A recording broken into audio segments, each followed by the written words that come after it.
Catus, Maximus here. Kind of an awkward object to review, but this is the Worx turbine, slightly older Turbine 450 axial leaf blower. These, the common kind of the leaf blowers, and they've been around for a long time, all with similar power motors. This being a lower power, it's 960 watt or 7.5 amps at 120 volts. There's like two ranges. One is like around 1 horsepower, and the better ones are 12 amps or 1450 watts, about 1.5 horsepower. And I think they tend to top out there because you use these with long extension cords, and it's just having a 1800 watt or a 15 amp one. People just aren't going to want to carry around how heavy an extension cord you're really going to need. Leaf blowers have had those kind of size of motors for decades and decades. People know the old Craftsmans and Weed Eater ones. There's two different kinds. There's mulching ones, which have like a vertical motor, and you can kind of suck leaves through the fan as well as use them as a blower, but they don't do either very well because the fan has to be designed to attempt to be a mulcher. They don't mulch unless the leaves are bone dry. And then there's the ones that are the kind of the side scrolling ones, kind of like the handheld two-stroke or gas-powered ones, but there are electric versions of those too. So I guess it's more modern fluid dynamics, and I guess not a lot else. There's nothing limiting them from having nice, powerful axial leaf blowers decades and decades ago. It's just a vacuum cleaner motor and a fan. So this one's a little bit longer and a little bit lighter. And it kind of seems to me, I actually have another video I'm going to do right after this, where I have the Toro, the PowerJet F700. Surprisingly enough, this is significantly shorter than this one, but this one is a bit heavier, has more powerful motor, so it kind of hangs lower in your hand, and it just has a much wider nozzle, which is one thing I was noticing. Is it seems about air pressure and air speed is about the same out of both of these units.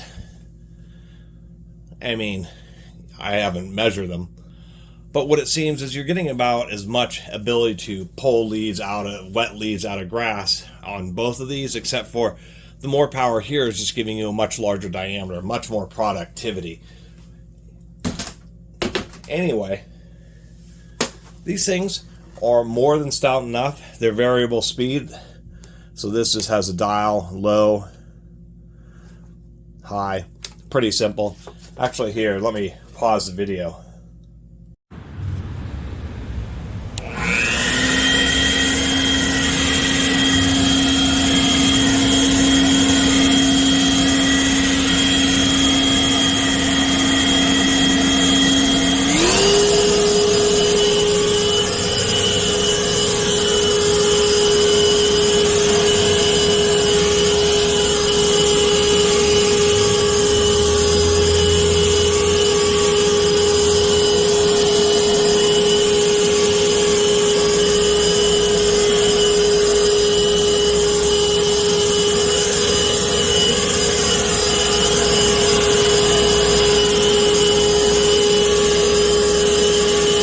There's a tiny little demonstration, the best I could do with the resources I have right now.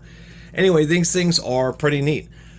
They're loud, but not super duper loud, and they are surprisingly effective. They really are just much better than those old school ones, and they will do most of what a gas one will do, except for the problem with blowing leaves is you're having to run around a large area, and so it makes extension cord or ones based off a cord plug-in, I should say, encumbering, because you got to have a long extension cord, 50 or 100 feet. It's got to be pretty heavy gauge. You're really asking for trouble. You'd need a 14 gauge at 100 feet, preferably a 12 gauge, especially with the bigger one. But you don't have the fumes. It just is ready to go. These don't have any accessories. This is the way this one came. This one's also, because it has a less powerful motor, is actually lighter and just a little bit easier to deal with. You do have to be careful about stuff getting sucked in or loose clothing getting sucked in. I guess the worst problem with this Worx one is they have like these plastic guards, and this one wasn't big enough. It wasn't designed where most people will have a 3-prong extension cord. The Toro, they did size correctly, but this one they didn't, and so I had to cut the edge of this off in order to get a normal extension cord, because unfortunately the little lip would interfere with it.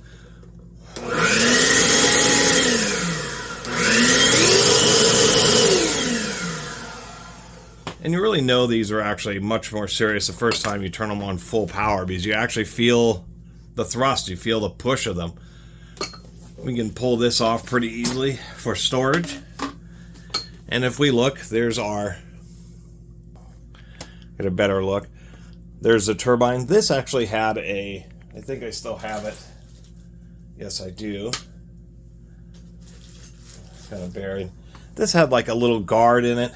I ostensibly to keep material. I don't know what it was for, but it doesn't help straighten the air. This actually causes more turbulence. So I pulled that out, and it actually seemed to help it a little bit. But this is how they're a turbine. They have a vacuum cleaner motor. That fan is spinning at like 20,000 RPM on high speed, and because the air swirls around, it has these air straighteners to straighten it back out.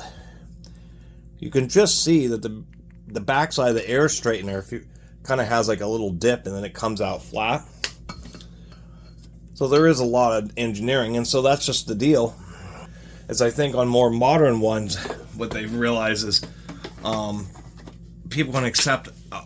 The thing about the older ones is they were a lot more quiet, but I think people wanted a lot more performance, and so you do get a lot of noise with these Axial ones, but they really work. They are the corded leaf blowers. The one nice thing about these versus the battery powered ones, and even the gas ones, is the one, they're actually pretty lightweight, to tell you the truth, and two, you know, being corded versus the battery powered ones, you can get full power for as long as you need.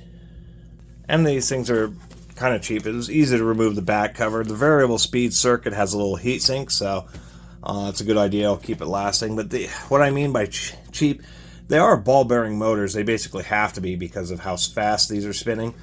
They can be pretty high power concentrations even for a brush motor, because it's just a fan, so they have kind of like a vacuum. They have unlimited airflow. Really long brushes. And I don't know if you can see. Maybe you can. You can see the little lines on the commutator. So this one hasn't even been used enough to fully break in the brushes yet. So technically it'll be getting a little bit more powerful. But what I mean is the little wires, the brushes, look at this. They're just crimped right onto the end of the wire that comes off the motor.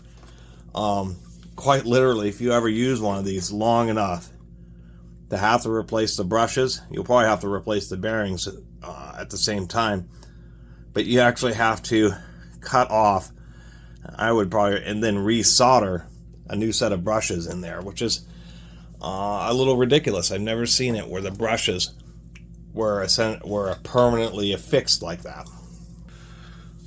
But what they're banking on is basically how long, those are probably, I mean, who knows? Those brushes could last a couple 100 hours or more.